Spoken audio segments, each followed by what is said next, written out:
The Range Rover swaps its old V8 diesel for a straight 6 with mild hybrid assistance, and feels none the worse for it. Out go the old TDV6 and TDV8 units, replaced by a single 3.0-liter straight 6 Ingenium diesel incorporating 48-volt mild hybrid technology, an integrated starter/generator that harnesses energy under braking and then uses it to boost engine response under acceleration. It'll be offered in 2 states of tune, D300 with 296 bhp and 650 Nm of torque, and the D350, which pumps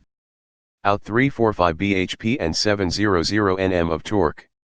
That higher output power figure eclipses that of the old TDV8, which may prove a good thing, because while nobody at Land Rover will admit it, market forces could well make this the final all-new diesel motor introduced on the Range Rover. The D350 officially delivers an impressive 30.8 mpg on the WLTP cycle, with 241 g/km of CO2.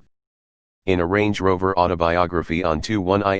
wheels, the 345 bhp and 516 pounds-foot of torque give the vehicle 0 to 62 miles per hour acceleration of 7.1 sec, 0.7 sec better than the old V8's time, and a top speed of around 140